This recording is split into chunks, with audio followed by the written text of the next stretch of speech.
இரவு நேரத்தின் நிசப்தத்தில் தூக்கம் வராமல் நீங்கள் திரும்பி திரும்பி படுத்துக் கொண்டிருக்கிறீர்களா? நாளை என்ன நடக்கும் என்ற கவலை உங்கள் மனதை மெதுவாக கிழித்து கொண்டிருக்கிறதா? சில நேரங்களில் அது வேலையை பற்றிய பயமாக இருக்கலாம், அல்லது உங்கள் அன்புக்குரியவர்களின் உடல்நலத்தை பற்றிய கவலையாக இருக்கலாம், அல்லது பொருளாதார பொறுப்புகளை எப்படி சமாளிப்பது என்ற எண்ணமாக இருக்கலாம். வரப்போகும் ஒரு புயலை நினைத்து இன்றைய அழகான மாலை வேரத்தையே நாம் மறந்துவிடுகிறோம். உங்கள் மார்பில் ஒரு கனமான பாரம் போல, மூச்சை அடக்கும் இருள் போல அந்த எண்ணங்கள் பரவிக்கொண்டிருக்கிறதா? அப்படியானால் ஒரு நிமிடம் இந்த வார்த்தைகளை கவனியுங்கள். இது உங்களுக்காக மட்டுமே சொல்லப்படும் ஒரு கதை. ஒரு காலத்தில் கௌதம புத்தர் தமது சீடர்களுக்கு கூறிய ஒரு உபதேசம் உள்ளது. அது வெறும் வார்த்தைகள் அல்ல, வாழ்க்கையின் கடினமான உண்மைகளால் சோர்ந்து போகும் மனிதர்களுக்கான ஒரு மருந்து. ஒருமுறை புத்தர் ஒரு நதிக்கரையில் அமர்ந்திருந்தார். தெளிந்த நீரோடும் நதியை நோக்கி அவர் சீடர்களிடம் கேட்டார், இந்த நதி எங்கே செல்கிறது என்று உங்களுக்கு தெரியுமா? சீடர்கள் சொன்னார்கள், அது கடலுக்கு செல்கிறது பகவானே. புத்தர் புன்னகையுடன் கேட்டார், இந்த நதிக்கு கடலை அடைய முடியுமோ என்ற பயம் இருக்கிறதா? வழியில் தடைகள் வரும் என அது அஞ்சுகிறதா? இல்லை, நதிக்கு எந்த பயமும் இல்லை. ஏனென்றால் ஓடுவதுதான் தன் தர்மம் என்று அதற்கு தெரியும். எங்கே தடை இருந்தாலும் அது வழிமாறி ஓடும். பாறைகள் வந்தால் அதன் மேலே தாண்டும். ஆழமான பள்ளங்கள் வந்தால் அவற்றை நிரப்பி மீண்டும் முன்னே ஓடும். ஆனால் மனிதர்களான நாம் அப்படி இல்லை. நாளை என்ன நடக்கும் என்று நினைத்து இல்லாத தடைகளை கற்பனை செய்து இன்றைய வாழ்க்கையின் ஓட்டத்தையே நாம் தடுத்துக் கொள்கிறோம். நம் வாழ்க்கையில் பெரும்பாலான நேரத்தை நடக்கவே வாய்ப்பில்லாத விஷயங்களை நினைத்து கவலைப்படுவதிலேயே செலவழிக்கிறோம். சற்று யோசித்து பாருங்கள். கடந்த வருடம் இதே நேரத்தில் உங்களை மிகவும் கலங்கச் செய்த பிரச்சனை என்ன என்பதை இப்போது நினைவிருக்கிறதா? பெரும்பாலும் இல்லை.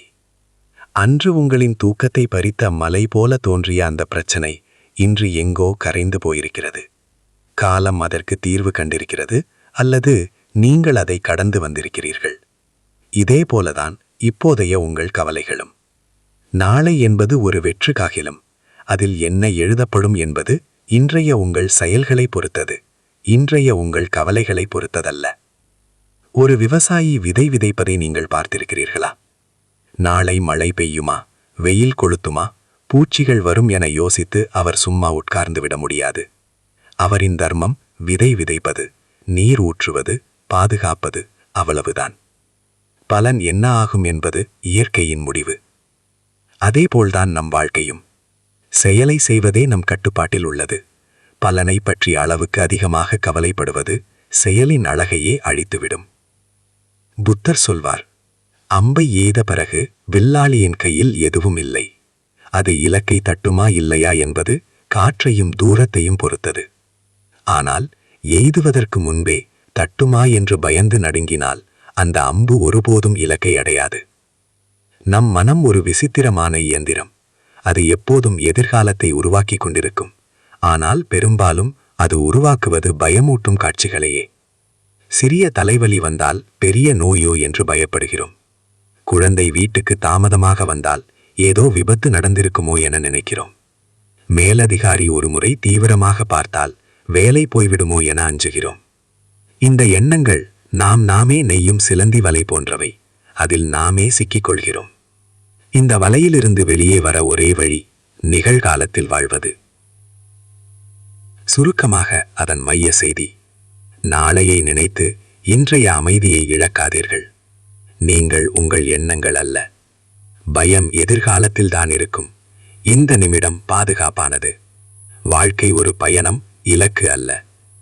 இதுவும் கடந்து போகும் என்பதை எப்போதும் நினைவில் வையுங்கள். உங்கள் உள்ளே எல்லாவற்றையும் எதிர்கொள்ளும் சக்தி இருக்கிறது. கௌதம புத்தரின் வார்த்தைகள். கடந்த காலத்தில் வாழாதே, எதிர்காலத்தை கனவாக மாற்றாதே, மனதை நிகழ்கால நிமிடத்தில் நிலைநிறுத்து. நாளையை நினைத்து கவலைப்படும் போது நீங்கள் இன்றைய அமைதியை அடமானம் வைக்கிறீர்கள். அது மிகப்பெரிய விலை. ஒரு ஆழ்ந்த மூச்சை இழுத்து மெதுவாக வெளியே விடுங்கள். உங்கள் தோளில் இருந்த பாரம் குறைவதை உணர்கிறீர்களா? ஆம், நீங்கள் அமைதியாகிக் கொண்டிருக்கிறீர்கள். வாழ்க்கை அழகானது. அதை அனுபவிக்கவே, பயப்படுவதற்கல்ல. தைரியமாக முன்னே செல்லுங்கள். நல்லதே நடக்கும்.